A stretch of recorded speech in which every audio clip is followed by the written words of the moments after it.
हम इस वक्त लखनऊ में हैं और ये हमारे साथ सैयद उज़्मा परवीन, ये किसी भी तारुफ़ की मोहताज नहीं है। जिन्होंने भी घंटा घर का CAA NRC का प्रोटेस्ट कवर किया होगा या कम से कम देखा होगा, वो इस चेहरे से बखूबी वाकिफ़ है। और सैयद उज़्मा परवीन, चलिए हम उन्हीं से बात कर लेते हैं और उन्हीं से जान लेते हैं। उज़्मा, मुझे बताइए कि कहाँ से आपको टिकट मिला था और इस वक्त टिकट की स्थिति क्या है और स्टेटस क्या है? देखिए, ये सब जानते हैं कि मैंने MIM पार्टी से इस्तीफ़ा दे दिया था। ठीक है, इस्तीफ़ा देने के बाद मैं लड़ना चाहती थी 171 पश्चिम विधानसभा से, मैं लड़ना चाहती थी जहाँ से आसिम वक़ार जी का टिकट हुआ था। ठीक है, तो मैं जो है क्या नाम है, एक बहुत दिल में सपना लिए कि मुझे कुछ करना है लोगों के लिए, अपने समाज के लिए, मुस्लिम समाज के लिए, दलित समाज के लिए, जो शोषित वंचित समाज है उनके लिए कुछ काम करना है मुझे। मैं अपने दिल में यही सोचती थी कि इन पिछड़े समाजों को भी ऊपर आना चाहिए, इनके साथ जुल्म नहीं होना चाहिए, इनके साथ नाइंसाफ़ियाँ नहीं होनी चाहिए। मैं सिर्फ एक अपने मुस्लिम समाज के लिए नहीं खड़ी थी, मैं हर उस समाज के लिए खड़ी थी जिसके साथ नाइंसाफ़ी होती है और जुल्म होता है। तो मैं जो है क्या नाम 171 की प्रत्याशी मतलब कोशिश कर रही थी कि मुझे टिकट मिले MIM से। तो जब जो है आसिम वक़ार जी बीच में आए और इन्होंने खुद घोषणा कर दी कि मैं 71 से लड़ रहा हूँ ये वो, तो मेरा ये सपना था कि मैं अपने ही विधानसभा से लड़ूँ, क्योंकि मेरे काफ़ी कार्य थे अपनी विधानसभा में। तो मैंने ये जो है फिर इसको इस्तीफ़ा दे दिया। मैंने कहा ठीक है, लेकिन मैं निर्दलीय, मैंने इतनी हिम्मत करी कि मैंने पार्टी को छोड़कर निर्दलीय की घोषणा कर दी कि मैं निर्दलीय लड़ूंगी। और फिर मैं जब फॉर्म भरने गई, निर्दलीय का आखिरी डेट थी 3 तारीख, यानी 3 तारीख को लास्ट डेट थी लखनऊ के अंदर। उसी दिन मैं अपना पर्चा दाखिल करने गई। जब मैं अपना पर्चा दाखिल करने गई तो उसी के थोड़ी देर के बाद मैं अपना पर्चा भर ही रही थी, पूरा सब कुछ भर चुका था निर्दलीय से। तो उसके बाद ही कॉल आता है कि आप MIM पार्टी से लड़ेंगी, आप इस टिकट से लड़ेंगी। तो मुझे एकदम से डिसाइड नहीं कर पाई। मैंने बोला कि मुझे 10 मिनट का वक्त दें। उवैसी साहब से बोला मुझे 10 मिनट का वक्त दें। तो फ़ोन किसका आया था? ख़ुद उवैसी साहब का फ़ोन आया था मेरे पास। तो मैंने कहा मैं मशवरा कर लूँ, मुझे वक्त दें। तो मैंने मशवरा किया, खैर कुछ सहमत थे, कुछ नहीं सहमत थे कुछ लोग। तो मैंने जो है हाँ कर दी। फिर उसके बाद अंदर से क्या साजिश हुई, डॉक्यूमेंट में क्या साजिश हुई, ये कुछ पता नहीं चल पाया और मेरा पर्चा खारिज हो गया। नामांकन हो गया मेरा। नामांकन होने के बाद जो कहीं ना कहीं कमियां आई, उसको पूर्ण रूप से उसकी प्रतिक्रिया नहीं की गई और जानबूझ के मेरा पर्चा खारिज किया गया। मैं इस बात को कहती हूँ क्योंकि यहाँ लोगों को डर था कि ये 171 पश्चिम विधानसभा उज़्मा के हाथ से मतलब नहीं जा सकती। क्योंकि अच्छा, ये किसने खारिज करवाया? कुछ थोड़ा बहुत आपको थोड़ा क्लियर कर पाएंगे? देखिए, आजकल बाप बड़ा ना भैया, सबसे बड़ा रुपया। ये समझिए कि पैसे के बल पर, पैसे के दम पर साजिश हुई हमारे साथ। ठीक है, मैं बहुत करोड़पति नहीं हूँ, मैं बहुत अरबपति नहीं हूँ, लेकिन अल्हम्दुलिल्लाह अपनी कौम के लिए, अपने समाज के लिए, दलितों के लिए, पिछड़ों के लिए एक दिल में जज्बा रखती हूँ कि इनके साथ जुल्म ना हो। उसी चीज़ को लेकर मैं आगे बढ़ रही थी। आप इशारों में बोल रहे हैं लेकिन क्लियर बता नहीं रहे हैं कि आखिर किसकी वजह से पर्चा रद्द हुआ है। देखिए, मैं उन तक ये संदेश पहुँचाना चाहती हूँ जिन्होंने मेरा पर्चा खारिज करवाया है अंदर से। तो मैं उनको ये कह दूँ कि उज़्मा मैदान से गई नहीं है, उज़्मा इसी मैदान में है और दिखाएंगी उज़्मा लड़कर। ठीक है, अपने लोगों के लिए, अपने समाज के लिए, पिछड़ों के लिए, मुस्लिम के लिए, दलितों के लिए, हर एक के लिए लड़ेगी ये उज़्मा और मजबूती लाएगी। जिस विधानसभा क्षेत्र की आप बात कर रही हैं 171, वो पश्चिमी विधानसभा क्षेत्र कहलाता है लखनऊ का। और वहाँ से पिछली बार जो अगर हम बात करें तो बीजेपी के विधायक जीते थे। इस बार बीजेपी ने भी टिकट दिया है अंजनी श्रीवास्तव को। समाजवादी पार्टी ने अपना कैंडिडेट बदल लिया है और पहले रेहान नईम हुआ करते थे, इस बार अरमान खान को टिकट दे दिया है। पिछली बार भी MIM उस सीट से लड़ी थी और तौहीद सिद्दीकी, जहाँ तक मैं समझ पा रहा हूँ सही बात, तौहीद सिद्दीकी MIM से लड़े थे और 1770 वोट केवल उनको मिले थे और 83,000 समथिंग वोट मिले थे रेहान नईम को। यानी कह सकते हैं कि रेहान नईम बहुत ही मामूली मार्जिन से हारे थे।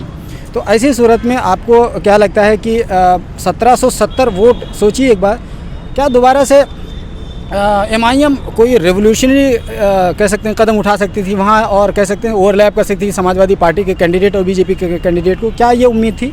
देखिए, 171 पश्चिम विधानसभा हो, चाहे वो पूरा लखनऊ हो, उत्तर प्रदेश हो, पूरा भारत हो, वो उज़्मा परवीन के काम से वाकिफ़ है, उनके कार्यों से वाकिफ़ है। सिर्फ 71 विधानसभा नहीं कह रहे हैं, हम पूरे भारत में कह रहे हैं, इस बेटी को लोग मोहब्बत करते हैं, दुआ देते हैं। और मैं अपने विरोधियों का भी शुक्रिया अदा करती हूँ, जो वो मेरा नाम ले लेके मुझे मशहूर करते हैं, तो मैं उनका भी शुक्रिया अदा करती हूँ। लेकिन मैं ये जानती हूँ, मैं आवाम के दिलों में राज करती हूँ। मैं डंडे और झंडे की मोहताज नहीं थी, मैं निर्दलीय थी, पर मुझे यकीन था कि निर्दलीय भी मेरी जनता मुझे निकालेगी, क्योंकि हमने दिल से, सच्चाई से, मोहब्बत से लोगों के लिए काम किया। मैं अपनी एक स्कूटी से अपने पूरे लखनऊ के शहर में हर एक के लिए काम करती रही, ऑक्सीजन लोगों के लिए तलाश करती रही, लोगों को एडमिट करवाती रही मुस्तकिल। उस कोरोना काल में मैंने काम किया जब सारे नेता मंत्री अपने घर के अंदर कंबल ओढ़े लेटे हुए थे और कह रहे थे, अरे भाई हमें कोरोना हो गया, हमें कोरोना हो गया, मैं पॉजिटिव हो गया। तो वो दौर मैं भूली नहीं। मेरी जनता वो मुझसे बेहद मोहब्बत करती, जिनको मेरी सच में मेरी यकीन है कि मैं एक जुझारू लड़की हूँ और मैं सच्ची समाज सेविका हूँ। मैं सच्ची समाज सेविका हूँ, उनको मेरे बारे में पता है। मैं किसी को प्रूफ नहीं कर रही कि मैंने क्या किया। ये दुनिया ने देखा, ये न्यूज़ चैनलों ने दिखाया, ये टीवी पत्रकारों ने दिखाया। मैं मीडिया बंधुओं का भी बहुत शुक्रिया अदा करती हूँ कि मेरे पास कोई पैसे नहीं है, मैं किसी मीडिया को खरीद भी नहीं सकती। मैं एक स्कूटी से चलने वाली लड़की हूँ, ठीक है, पर लोग मेरे पास आए ना, बड़े बड़े अखबारों ने मेरे बारे में छापा ना। एक चीज़ लोग, वो मेरे संघर्ष से, वो मेरे संघर्ष से। एक चीज़ लोग ये कहते हैं कि अच्छा हुआ उज़्मा परवीन का टिकट, कह सकते हैं टिकट तो नहीं कह सकते हैं, नॉमिनेशन रिजेक्ट हो गया। उससे ये फ़ायदा होगा कि MIM जो कहते हैं लोग कि टिकट वोट काट लेती, तो कम से कम वोट काटने से बच गया मामला। और जो कुछ भी जाएगा वो सपा को जाएगा भरपूर तरीके से, यानी मुसलमानों का वोट खुल करके अगर हम कहें तो लोग ऐसी बातें कहते हैं जब हम इस तरह की बात उज़्मा परवीन के ताल्लुक से कहते हैं। तो देखिए, उज़्मा परवीन निर्दलीय भी लड़ती तो भी जीतती, पार्टी से लड़ती तो भी जीतती, डर था इन्हें। और सपा जो है ये समझती है मुसलमान इनकी बकैती हैं, तो मुसलमान इनकी बकैती नहीं है। अगर सपा ने हमारा इतना वोट लिया 22%, तो बता दे सपा सच्चाई से कि हमारे लिए क्या किया। आज हमारे लोग, आज लड़ाई पता है किस चीज़ की है? अधिकार की है, हुकूक की है, ठीक है। आज हमारे लिए क्या किया? हमें नौकरियां कहाँ दे दी? हमारे लिए क्या कर दिया?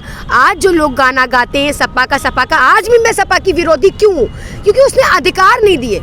हम लड़के अधिकार ले सकते हैं ना, हम बोल के ही अधिकार ले सकते हैं ना। हम चाटुकारिता करने वाले लोग नहीं हैं। जो सच्चाई पर चलेगा, जो इंसाफ पर चलेगा, जो इंसाफ पसंद होगा, जिसने वाकई ज़मीनी कार्य किए होंगे, चाहे वो कोई भी पार्टी हो, मैं किसी एक पार्टी को नहीं कह रही, चाहे वो कोई भी पार्टी हो, जिसने भी ज़मीनी काम किए होंगे, मैं उसका साथ दूंगी भरपूर तरीके से। जिसने हमारे लिए योजना तैयार की होगी, मैं पिछली उसमें भी जाऊंगी। ऐसा नहीं, मैं गलत फैसला नहीं लूंगी। अगर कुछ आगे योजना बनाती हूँ कहीं जाने की। किसको सपोर्ट करने का इरादा है? क्योंकि अब तो जाहिर है कि MIM का कैंडिडेट वहाँ नहीं रह गया। ले दे कि कांग्रेस की कैंडिडेट शाहना सिद्दीकी बची हैं, मुस्लिम कैंडिडेट हैं, और अरमान खान तो हैं ही हैं मुस्लिम कैंडिडेट।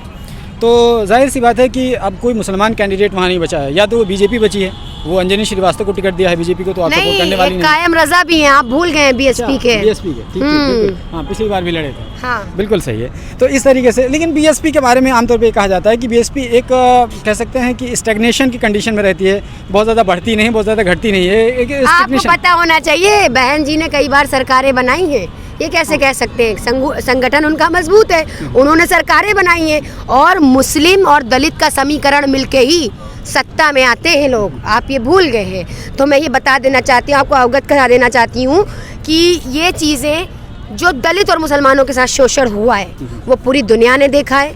क्या हुआ है? काशी राम जी आए थे अपने लोगों को इंसाफ दिलाने के लिए।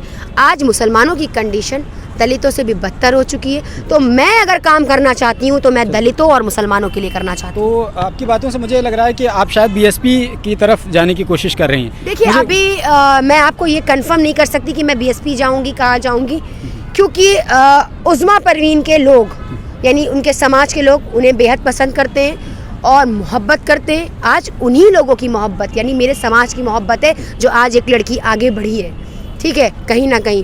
तो आज हमारी समाज, हमारे लोग हमारा साथ देंगे, मुझे यकीन है, क्योंकि मैं उनके लिए सच्ची हूँ। मैं किसी के हाथों बिकी हुई नहीं हूँ। मैं एक ऐसी लड़की हूँ जिसे भारत का कोई सिक्का नहीं खरीद सकता, पर ईमानदारी से काम करना चाहती हूँ और सच में ज़मीनी काम करना चाहती हूँ। मैं हुल्लड़ नहीं मचाना चाहती हूँ। ये सपा की तरह की मुसलमानों की पार्टी है, आ जाओ सपा में, मुसलमान क्या मुसलमानों की पार्टी है? 18% का जवाब तो दे दीजिए, तब तो वोट लीजिए। खाली हमें 18% का जवाब दे दें हमारे भैया, तो हम बता देंगे कि इन्होंने क्या किया है। ठीक है, मुजफ्फरनगर के दंगे कोई नहीं भूल सकता, ठीक है, हम भी नहीं भूल सकते, कोई नहीं भूलेगा।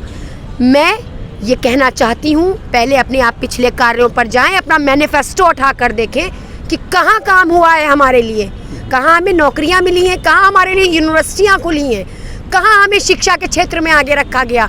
ई रिक्शा देने से मुसलमान वोट नहीं देगा, हमें शिक्षा चाहिए, हमें शिक्षा चाहिए, स्वास्थ्य के नाम पे काम चाहिए। ये नहीं चलेगा। आज लड़ाई हुकूक की, अधिकार की है। जिस तरह से काशीराम जी ने अपने दलितों भाइयों का हुकूक दिलाए, आज उज़्मा परवीन भी यही चाहती है कि आओ दलितों मिल जाओ, आओ मुसलमानों मिल जाओ और मिलकर सरकार बनाते हैं, फिर नया कुछ करते हैं इंशाल्लाह। और इरादा मेरा यही है, मैं दलितों, पिछड़ों, जितने भी शोषित वंचित समाज है और मुस्लिम समाज को लेकर आगे बढ़ना चाहती हूँ और लोगों को दिखा देना चाहती हूँ, देखो जिन्हें तुम दबा कुचला समझते थे ना, आज वो सरकार में है।